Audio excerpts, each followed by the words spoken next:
जिस प्रकार हमें भोजन प्राप्त होता है, ना जाने जब भोजन उगाया जाता है उस वक्त कितने कीट पतंग वहां मारे जाते हैं। आप खेतों में फसल करते हैं, कीड़े ना लगे तो आप दवाइयों का छिड़काव भी करते हैं, ना जाने कितने वह जीव हत्या हो जाती उनकी। तो यहाँ हम पाप के भागी बनते, उस प्रकार हम अन्न का उपार्जन करते हैं। अब उसकी शुद्धि कैसे हो? तो जब वह अन्न, उसका भोजन बनाकर हम भगवान को भोग लगाते हैं तो वह अन्न की शुद्धि हो जाती है, वह हमारे पाप कर्म समाप्त हो जाते हैं जो अनजाने में हमसे हुए हैं, जिन जीवों की हत्या हुई।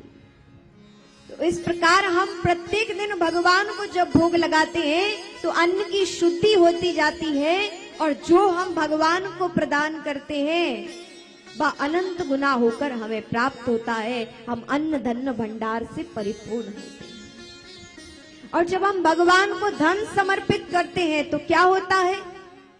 न जाने जो धन हमारे पास आया है वो किन किन के हाथों से होते हुए आया है, किसी अपराधी के। न जाने वह धन कितनी जगह होकर आया है, किन किन के हाथों से होकर हमारे पास आया है। और जब वह धन हम केवल अपने लिए प्रयोग करते हैं तो उसका जो स्वरूप है वह हमें भी प्राप्त होता है। इसलिए उस धन की शुद्धि कैसे हो?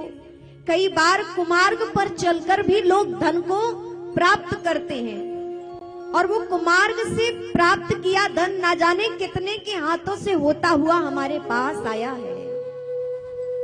अब जब उस धन से हम जो कुछ भी प्राप्त करेंगे तो हमारी मति कैसी होगी? इसलिए अपनी मति को शुद्ध करने के लिए, धन को शुद्ध करने के लिए हम कुछ भाग भगवान के चरणों में समर्पित करते हैं तो धन की शुद्धि हो जाती है। और जब उसको हम अपने लिए प्रयोग करते हैं तो फिर सब कुछ अच्छा ही होता है।